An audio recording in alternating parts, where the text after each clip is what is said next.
Bab 221. Li Zeng dari pemandian air panas Gem Elises benar-benar tercengang saat melihat pemandangan ini. Dia tidak tahu apa yang sedang terjadi, dan tidak ada satupun penjaga keamanan yang berani bergerak. Liu Ming berteriak seperti membunuh babi, "Paman Hong, berhenti memukul." "Apa yang terjadi?" Sambil menginjak wajah Liu Ming dengan kakinya, dia berkata dengan dingin, "Liu Ming, aku biasanya memanggilmu keponakan besar, apakah aku memberimu wajah?" Bertingkah begitu agresif di luar. Liu Ming panik dan berkata, "Paman Hong, mengapa saya menyinggung perasaan Anda? Katakan padaku, dan saya akan mengubahnya." Sambil menendangnya, dia mengutuk, "Kebaikan Tuan Ye kepadaku seperti orang tua yang terlahir kembali. Kamu berani tidak menghormati Tuan Ye, katakan pada dirimu sendiri, apakah kamu mendekati kematian?" Baru kemudian Liu Ming menyadari bahwa dia telah menyinggung seseorang yang seharusnya tidak dia sakiti, jadi dia buru-buru menangis dan memohon, "Paman Hong, saya salah, saya mengaku kepada Tuan Ye ini, dan saya minta maaf kepadanya, itu adalah kesalahan saya, itu salahku, ini semua salahku, aku bersedia mengganti kerugiannya." Melirik mobil sport Maserati miliknya, ia mencibir dan berkata, "Bukan kamu yang mengendarai mobil baru, kan? Ayo, hancurkan mobilnya padaku. Hancurkan sampai berkeping-keping. Aku ingin mendengarnya hari ini. Drive fucking rusak Maserati, itu membuatmu gila, tidak ada yang berani menyinggung perasaanmu." Oke, pria kekar berbaju hitam itu segera mengambil tongkat itu dan melemparkannya ke arah Maserati. Wanita berwajah plastik yang duduk di dalam Maserati berteriak ketakutan, membuka pintu dan berlari keluar.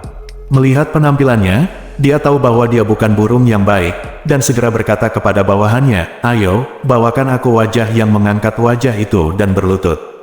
Kemudian, wajah plastik-plastik itu segera diantar, dan dia berlutut di tanah sambil menjatuhkan diri. Dia berkata dengan marah, "Apa yang kamu lakukan?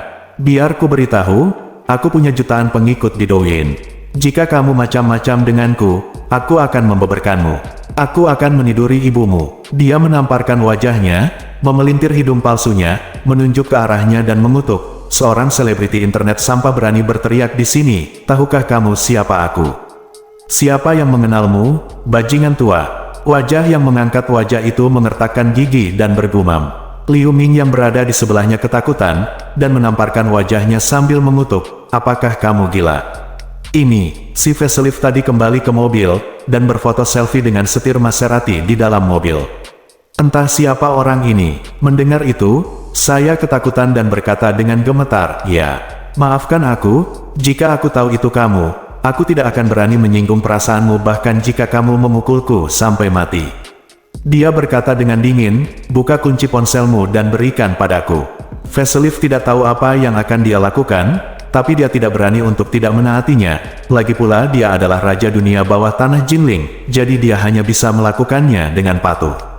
Saya mengambil ponselnya, menyalakan Douyin, langsung mengklik untuk memotret, menepuk wajah pihak lain dengan hidung bengkok, dan berkata dengan lantang, "Ayo, beritahu kamera bahwa saya adalah anak bau dari generasi kedua orang kaya, teman-teman, ucapkan 10 kali."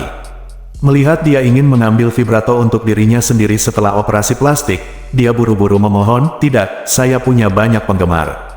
Jika mereka melihatnya, apa yang harus saya lakukan? Jangan bilang padaku, kan?" Mengangguk, dia menyapa, "Ikat dia dan bawa dia pergi, dan kirim dia ke keluargaku sebagai wanita muda selama 3 tahun. Jika dia melarikan diri, dia akan dipukuli sampai mati." Petik 2. Ya, beberapa adik laki-laki bergegas maju. Takut dengan operasi plastik, dia buru-buru menangis dan memohon, "Saya bilang. Aku bilang tidak apa-apa." Sambil mengarahkan kamera ke arahnya, dia berkata dengan dingin, "Katakan." Wajah operasi plastik itu menangis sambil berkata, "Saya adalah anak bau dari generasi kedua orang kaya." Setelah berbicara 10 kali berturut-turut, rekaman dihentikan, dan dikirim langsung ke Douyinnya, dan kemudian telepon terbanting ke tanah, pecah berkeping-keping. Sekarang, dia tidak bisa menghapusnya meskipun dia menginginkannya. Di telinga, suara derak dan hantaman mobil terdengar tiada henti. Maserati anyar itu pun dengan cepat terhempas ke tumpukan besi tua. Seluruh tubuh Liu Ming gemetar. Tidak peduli betapa bodohnya dia tahu bahwa kali ini dia mungkin menendang pelat besi. Dia memeluk kakinya dan memohon belas kasihan, "Saya melakukan kesalahan. Paman Hong, mohon maafkan saya sekali. Aku benar-benar tahu aku salah. Ini salah ibumu." Dia menendang dada Liu Ming dengan keras, menoleh ke arah Ye Chen, dan meminta instruksi, "Tuan Ye, menurut Anda apa yang harus dilakukan?" Ye Chen menatap Liu Ming dengan dingin, dan berkata sambil tersenyum, "Anak ini sangat menarik. Dia suka memarahi orang, dia menyemprotkan kotoran sepanjang waktu. Omong-omong, 2 hari yang lalu saya mendengar seseorang juga menyemprotkan kotoran ke seluruh menutupi mulutnya, dan akhirnya dibawa ke toilet." Menjilat urinoir, "Kamu tahu tentang itu?" "Tentu saja saya tahu. Saat itu di klub Hui Huang, Wei Changming dari keluarga Wei membawa seorang selir ke sana, menyinggung Tuan Ye, dan dipaksa oleh Yu Bo, kepala pengurus rumah tangga keluarga Song, untuk menjilat 8 urinal sendirian, percakapan bagi banyak orang setelah makan malam. Hanya saja Yu Bo tidak berani mengungkapkan identitas Ye Chen kepada dunia luar, jadi tidak ada orang di luar yang tahu orang penting apa yang telah disinggung Wei Changming dan selirnya hingga dihukum seberat itu. 2 hari yang lalu, Liu Ming menertawakan Wei Changming karena sangat memalukan, dan berkata bahwa jika dia dihukum seberat itu, dia akan berusaha sekuat tenaga untuk melawan. Tanpa diduga, Ye Chen tiba-tiba mengucapkan kata-kata seperti itu saat ini, dan langsung ketakutan. Dia tidak ingin mengikuti jejak Wei Changming dan menjilat urinoir di toilet pria. Jadi, dia buru-buru memohon, "Tuan Ye, itu karena saya tidak mengenal Taisan dengan mata saya. Mohon maafkan saya kali ini. Anda lihat mobil saya juga hancur, dan Anda telah membuat keributan. Mohon maafkan saya kali ini, sekali." Ye Chen tersenyum ringan dan berkata, "Kamu sepertinya suka memanggilku orang miskin sekarang. Menurutku kamu sepertinya sangat tertarik dengan kata orang miskin." "Tidak, tidak." Liu Ming buru-buru menggelengkan kepalanya dan melambaikan tangannya, menjelaskan dengan panik, "Saya orang Malang. Saya orang Malang, Tuan Ye." Ye Chen mengangguk dan berkata, "Oke. Karena kamu tahu bahwa kamu miskin, maka saya sarankan kamu mengukir 2 karakter ini di dahimu agar semua orang tahu, bukan?" Terkejut, Liu Ming buru-buru bersujud dan menangis. "Tuan Ye, mohon maafkan saya kali ini. Saya bersedia membayar Anda 10 juta yuan." "Oh tidak, saya akan membayar Anda 10 juta yuan." Ye Chen menggelengkan kepalanya, "Saya orang miskin, jadi saya tidak tertarik dengan uang Anda. Selain itu, Anda baru saja menakuti istri saya. Apakah menurut Anda cukup untuk membayar sedikit uang?" Setelah selesai berbicara, dia bertanya, "Apakah kamu membawa pisau?" Buru-buru mengedipkan mata pada bawahannya. Bawahannya segera menyerahkan belati lipat yang tajam. Menyerahkan belati itu kepada Ye Chen dengan hormat, dia berkata, "Tuan Ye, tolong." "Bolehkah saya?" "Tolong?" Ye Chen memelototinya dan bertanya kepadanya, "Apakah menurut Anda orang Malang ini pantas mendapatkan tulisan saya sendiri padanya?" Baru pada saat itulah saya menyadari betapa besar kesalahan yang telah saya buat. Itu benar, seorang Liu Ming, bagaimana dia bisa berhak membiarkan Tuan Ye secara pribadi mengukir kata-kata di dahinya. Jadi dia buru-buru berkata, "Tuan Ye, saya akan datang. Saya akan datang." Ye Chen mengangguk, dan berkata, "Ukirlah lebih dalam. Aku khawatir itu akan dangkal, dan dia masih tidak akan memiliki ingatan yang panjang di masa depan." Bab 222. Mendengar perintah Ye Chen, ekspresinya membeku. Dia segera mengambil belati itu, dan berkata kepada bawahannya, "Ayo, tundukkan kepalanya untukku." Liu Ming menjadi gila karena ketakutan, berjuang mati-matian, menggelengkan kepalanya dengan putus asa. Dia tidak mau membiarkan orang mengukir kata miskin di dahinya. 2 kata ini adalah kata-kata sehari-hari yang dia gantung di bibirnya setiap hari ketika memarahi orang lain. Dalam beberapa tahun terakhir, keluarga Liu Ming telah menghasilkan banyak uang, dan hidupnya menjadi semakin sejahtera, sehingga ia menjadi semakin terhanyut. Ketika Anda keluar dan melihat pemulung, Anda akan menyebut orang lain miskin. Ketika Anda pergi ke jalan dan melihat mobil yang tidak sebagus milik Anda akan menyebut orang lain miskin. Beberapa waktu yang lalu, seorang siswa sekolah menengah yang mengenakan Meters Bonwei secara tidak sengaja menumpahkan teh susu ke mantel Diornya, dan dia memukulinya hingga mengalami gegar otak. Ketika orang tuanya tiba, dia memarahinya, "Keluarganya miskin. Tunggu, menjual seluruh keluargamu adalah tidak sebanding dengan sepotong pakaianku." Setelah selesai berbicara, dia pergi tanpa memberi kompensasi 1 sen pun untuk biaya pengobatan. Tadi malam, ia keluar untuk makan malam. Melihat kemacetan lalu lintas, ia mengemudikan Maseratinya di trotoar dengan arah berlawanan, memaksa para pengendara sepeda untuk membawa mobilnya ke pinggir jalan untuk memberi jalan baginya.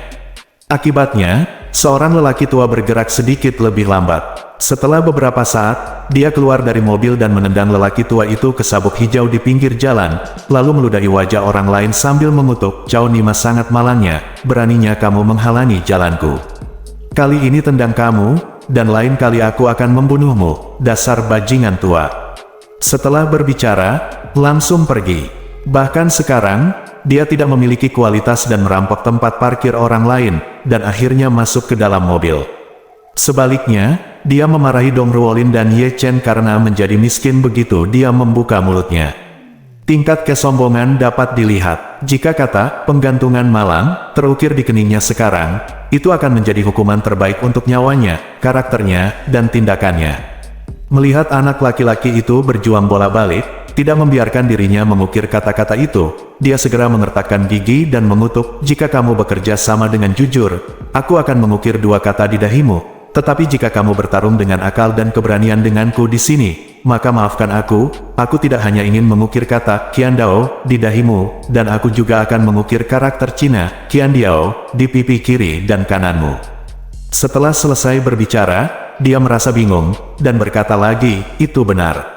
Tidakkah kamu hanya berpikir bahwa ayahmu telah menghasilkan $2 dalam 2 tahun terakhir, jadi bukan kamu. Lalu aku akan menangkap ayahmu." Di wajahnya terukir 4 karakter besar bapak orang miskin. "Kalau begitu katakan padanya, semua ini berkatmu." Liu Ming sangat ketakutan. Meskipun keluarga saya punya sejumlah uang, tidak mungkin untuk mengikutinya. Adik laki-laki Guang bisa memotong keluarganya sendiri menjadi daging cincang dengan 1 pisau. Apalagi ada keluarga Song di atas, siapa yang tidak tahu kalau yang di jalan adalah anjing keluarga Song. Namun, meski dia hanya seekor anjing dari keluarga Song, dia jelas bukan seseorang yang bisa memprovokasi dia. Jika dia benar-benar mengukir kata "miskin" tergantung di wajahnya, bagaimana dia akan melihat orang-orang di masa depan? Jika dia benar-benar mengukir kata "ayah yang malang" di wajah ayahnya, bagaimana ayahnya akan memandang orang lain di masa depan? Pada saat itu, ayah saya akan sangat marah hingga dia menelanjangi dirinya hidup-hidup. Jadi dia hanya bisa menangis sambil memohon, "Paman Hong, mohon ampun, bisakah ukirannya diperkecil?" Keluar, dia langsung menamparkan wajahnya dan mengumpat, "Kamu masih menawar denganku." Dengan berlinang air mata, Liu Ming sangat bersalah dan ketakutan, tetapi dia tidak berani mengucapkan sepatah kata pun. Pria itu memegang kepalanya erat-erat, dan hendak mengukir kata malang di atasnya dengan belati. Ye Chen mengeluarkan ponselnya dan menyalakan rekaman video. Meskipun Liu Ming memintanya untuk mengukirnya lebih kecil, beraninya dia mengabaikan Ye Chen. "Jadi, lakukanlah sebesar dan sedalam mungkin." Satu kata ini menempati separuh dahi. Selain itu, satu hal yang ingin saya katakan adalah barang lama, tulisan tangannya terlalu jelek. Karakter buruk ini tidak sebaik tulisan siswa sekolah dasar. Untuk menebus kesalahannya, dia tertawa dan berkata, "Tuan Ye, saya tidak terbiasa mengukir kata-kata dengan pisau, jadi saya agak jelek." Ye Chen mencibir dan bertanya, "Sejujurnya, sudah berapa tahun kamu belajar?" Dia tertawa dan berkata, "Saya telah belajar selama beberapa tahun. Saya telah lulus sekolah dasar, tetapi memang benar saya tidak belajar dengan giat selama 6 tahun di sekolah dasar." Ye Chen mengangguk dan berkata, "Baiklah, jika kamu mengukirnya dengan sangat baik, itu akan lebih murah untuknya." Ketika Liu Ming mendengar ini, dia kehabisan napas karena menangis. "Sakit di dahi sama sekali tidak penting, yang penting bukankah ini berarti saya cacat?" Melihat dahi pihak lain yang berdarah, dia mengeluarkan tisu toilet yang kusut dari sakunya, menyedot air penyerap darah, lalu berkata, "Ayo, sisi yang lain." Segera setelah itu, karakter lain diukir.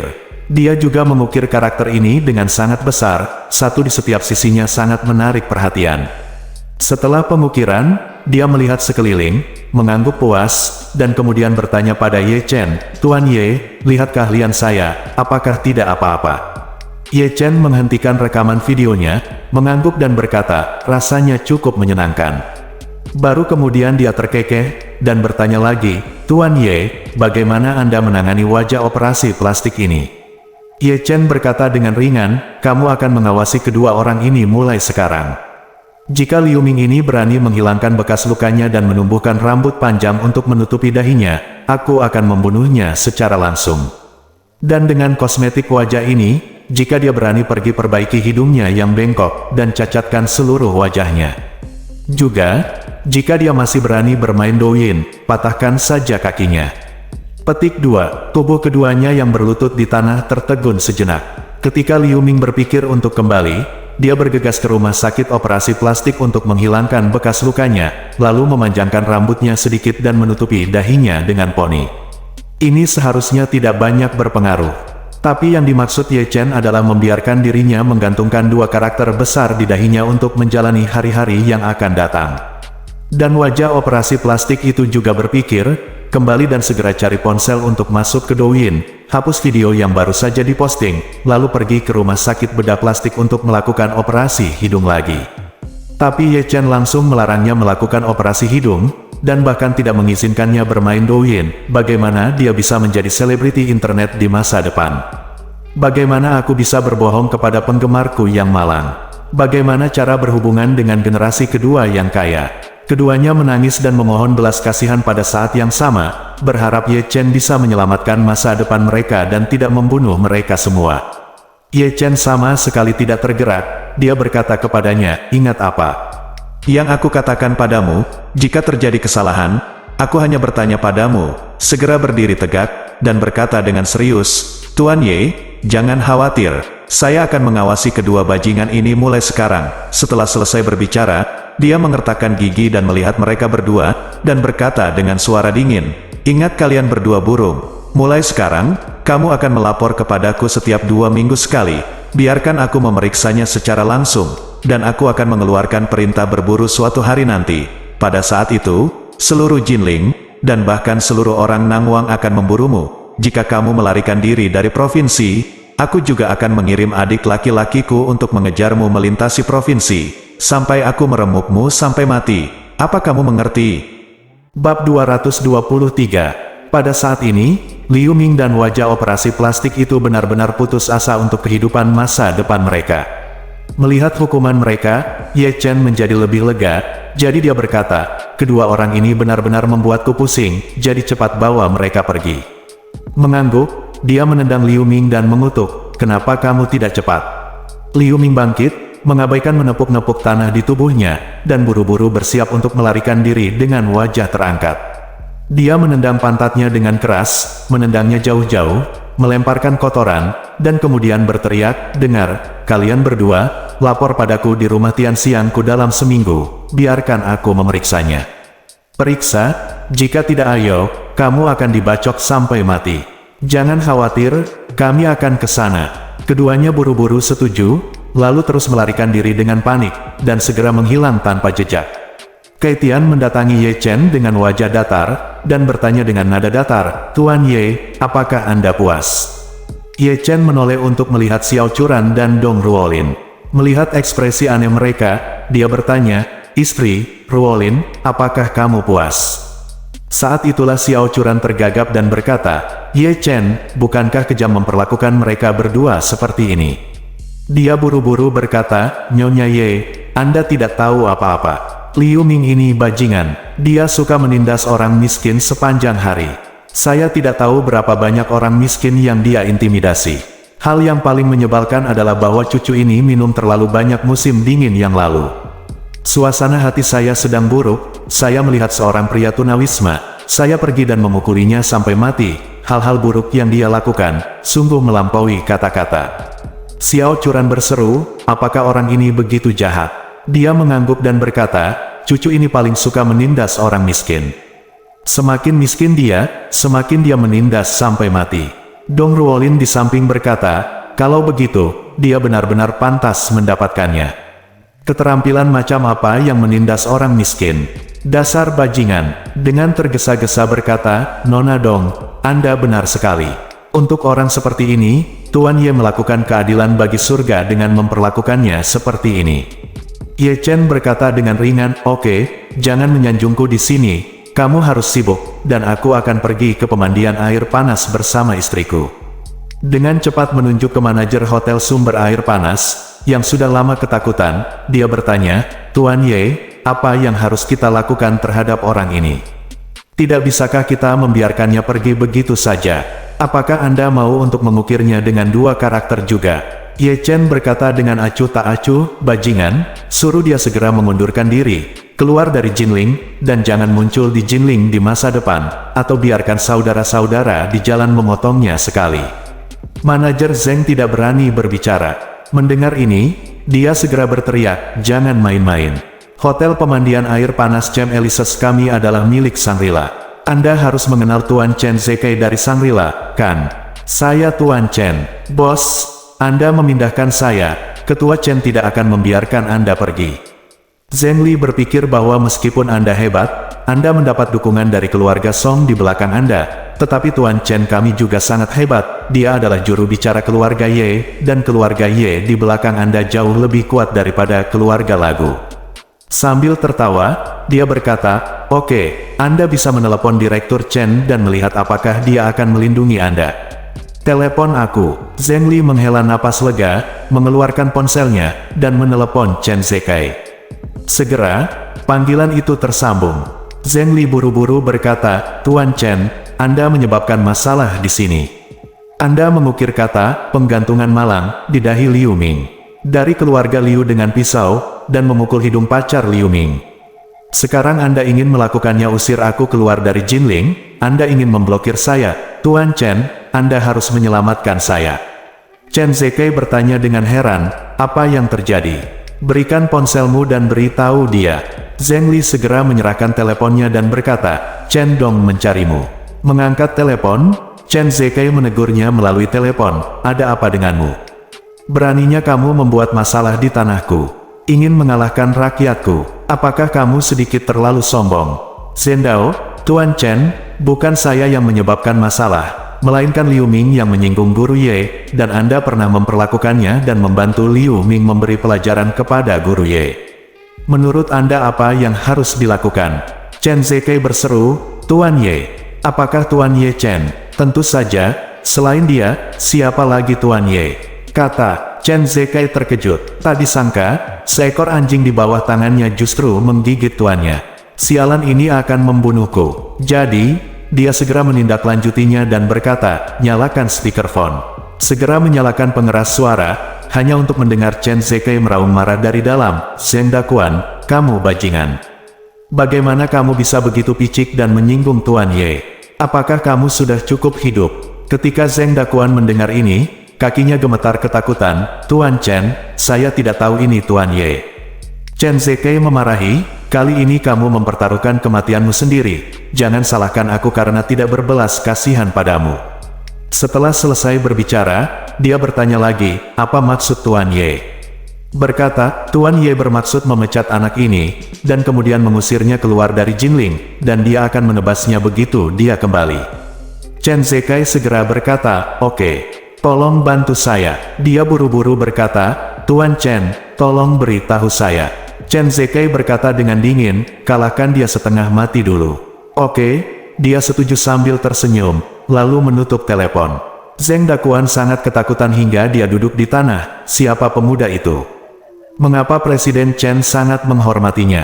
Dia tidak bisa menahan diri untuk berlutut dan merangkak di depan Ye Chen, bersujud dengan keras, dan memohon belas kasihan, "Tuan Ye, tolong lepaskan saya telah tinggal di Jinling sejak saya masih kecil, orang tua, kerabat, dan teman saya semuanya di Jinling. Jika aku tidak bisa kembali selama sisa hidupku, bagaimana aku bisa tetap hidup?" Ye Chen berkata dengan dingin, "Sebagai manajer Chem Elises, saya yakin Chen Zekai tidak akan memberi Anda lebih sedikit uang.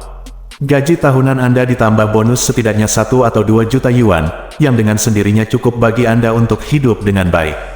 Jinling, jadilah keluarga bergaji tinggi, tetapi Anda hanya ingin menjadi kaki anjing seseorang seperti Liu Ming, dan Anda membawa penjaga keamanan Chem untuk membantu Liu Ming memukuli tamu lain, dan Anda pantas mendapatkan apa yang Anda lakukan sekarang." Petik 2. Berbicara, Ye Chen bertanya lagi, "Tahukah Anda bahwa termasuk Anda dan penjaga keamanan ini, semuanya dipekerjakan oleh Chem? Chem membayar Anda untuk datang ke sini, sehingga Anda dapat melayani semua orang. Sedangkan untuk layanan pelanggan, Anda juga harus memperlakukan setiap orang pelanggan dengan adil. Jadi mengapa Anda memberikan semua yang Anda minta kepada Liu Ming? Anda bahkan membantunya mengalahkan orang lain. Apakah ini tugas pekerjaan yang diberikan kepada Anda oleh Chem Elises? Zheng Dakuan menangis dan berkata, Tuan Ye, sejujurnya, saya pikir Liu Ming memiliki latar belakang tertentu, dan saya ingin berteman dengannya, jadi saya sengaja menyenangkannya. Saya juga bingung. Ye Chen mencibir, sebagai orang dewasa, kamu harus membayar untuk kebingungan. Sesaatmu, lagi pula, dia melihat dan memarahi dengan marah. Jika kamu tidak melakukan apa-apa, tunggu apa lagi? Bab 224. Melihat Ye Chen menjadi marah, dia buru-buru melambai kepada bawahannya, dan berkata dengan dingin, pukul aku dengan keras. Sekelompok orang kuat segera mengepung Zheng Dakuan, meninju dan menendangnya hingga sekarat, lalu mereka berhenti. Zheng Dakuan terbaring di tanah sambil berteriak, dan hal terburuk belum terjadi, dan berkata, aku akan memberimu waktu setengah hari untuk meninggalkan Jinling. Jika kamu mengizinkan aku melihatmu di Jinling setelah fajar besok, aku akan membunuhmu.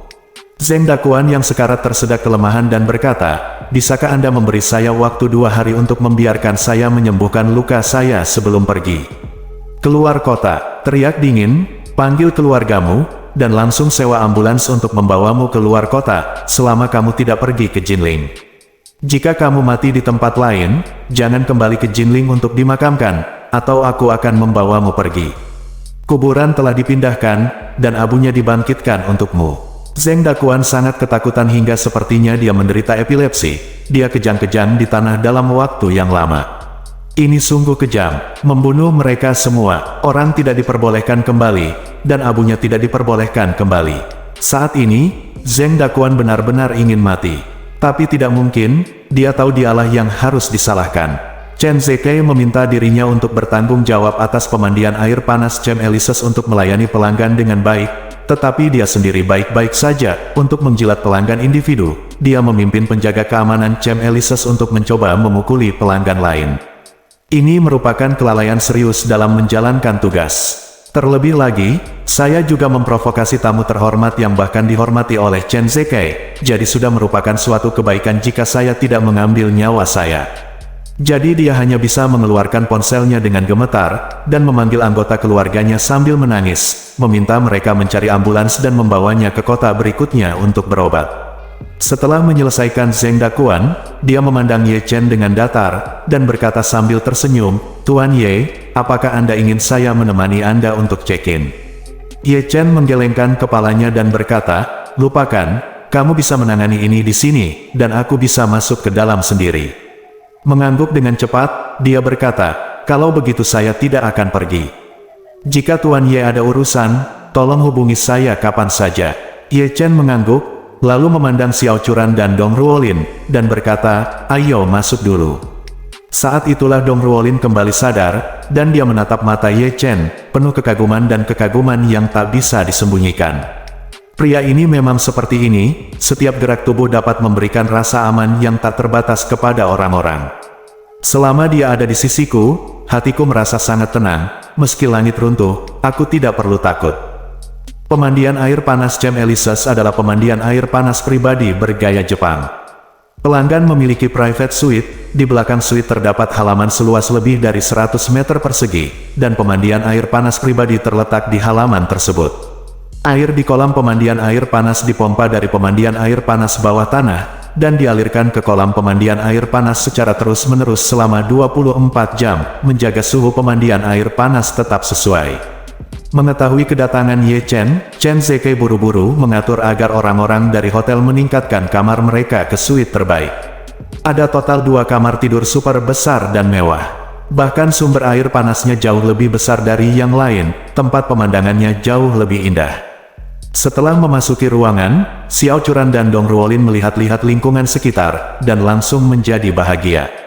Dong Ruolin buru-buru mendesak Xiao Churan sambil berkata, Churan, cepat ganti baju renangmu, ayo pergi ke pemandian air panas sebentar untuk melepas kelelahan.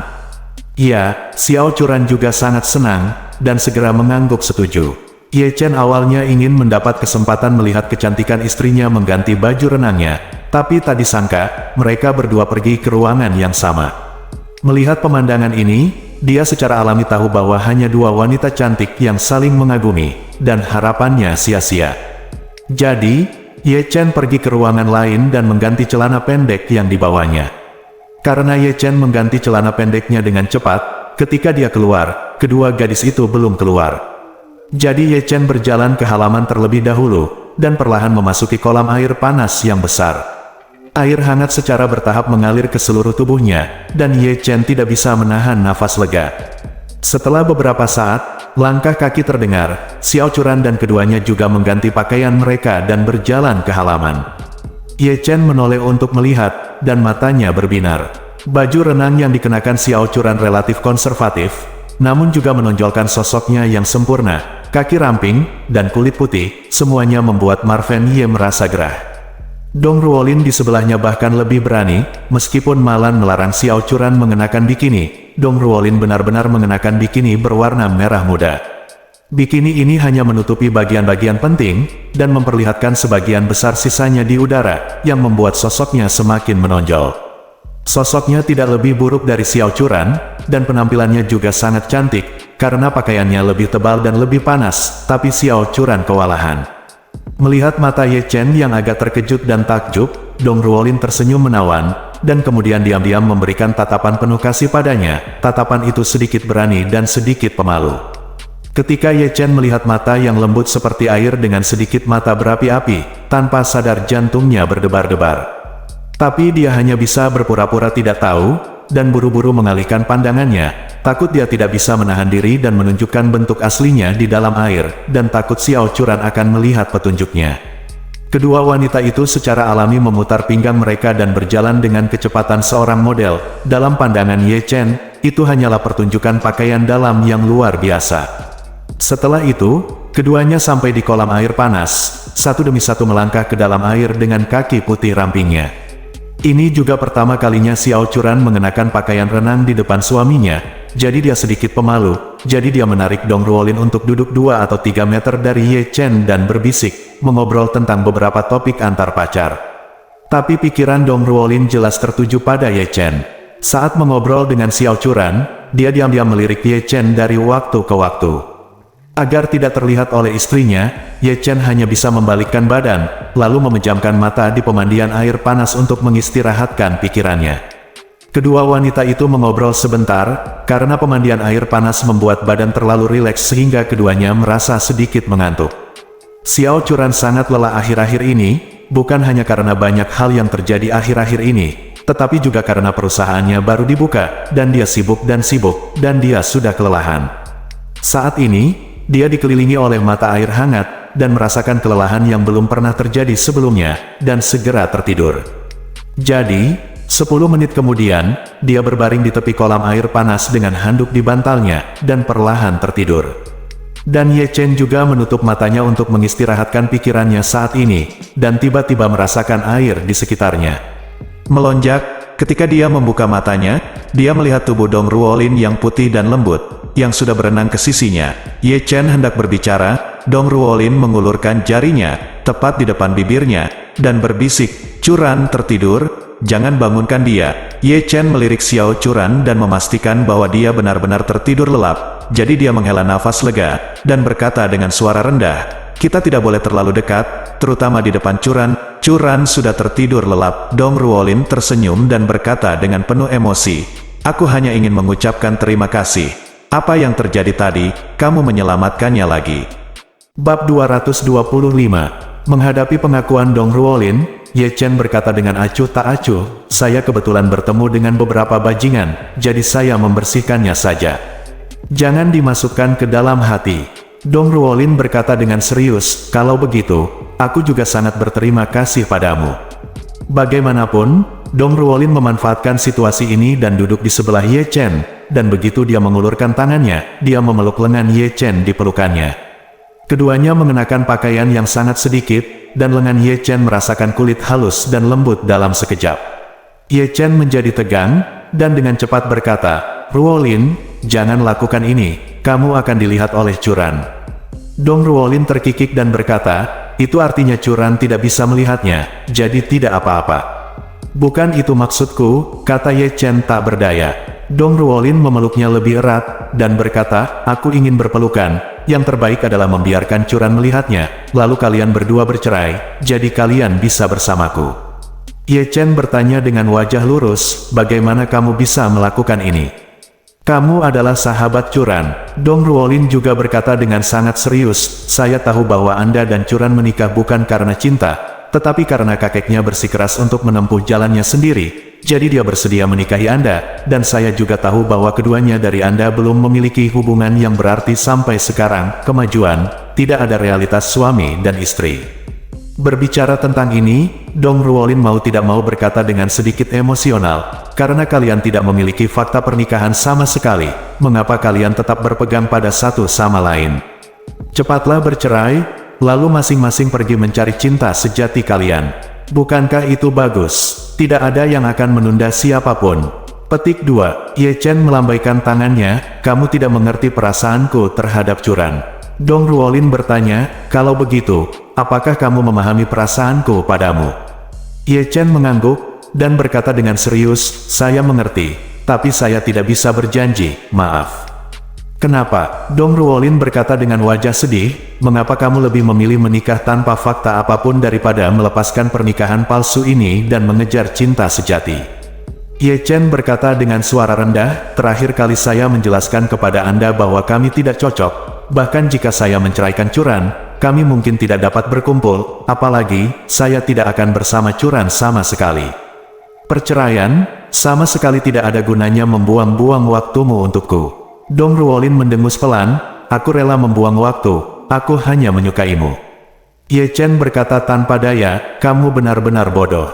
Daripada membuang-buang waktu untukku, kamu harus mencari hubungan serius dengan pria lajang yang belum menikah atau punya pacar. Mata besar Dong Ruolin tertutup kabut, dan dia cemberut dan berkata dengan mulut tercekat, Ye Chen, seluruh hatiku tertuju padamu, sejak kamu menyelamatkanku pertama kali, aku telah jatuh cinta padamu, setelah banyak hal di tengah-tengah sampai sekarang, aku jatuh cinta padamu. Saat dia mengatakan itu, dua awan merah melayang di wajahnya, dan dia berkata dengan serius, aku bermimpi tentangmu tadi malam. Mimpi tentang aku? Ye Chen bertanya dengan heran, apa yang kamu impikan tentang aku? Dong Ruolin berkata, aku bermimpi kamu dan aku kembali ke rumah Dong, kita menikah, dan kemudian... Lalu apa? Ye Chen bertanya. Dong Ruolin tersipu malu, dan berkata seperti nyamuk, kalau begitu aku melahirkanmu seorang anak laki-laki gemuk besar. Ye Chen mengerutkan bibirnya dan berkata, mimpi selalu terbalik.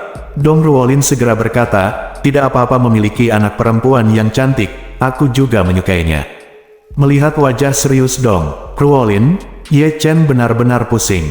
Ye Chen tidak punya pilihan selain menekankan lagi, Ruolin, ini sangat tidak mungkin bagi kami, kamu tidak mengerti aku sama sekali.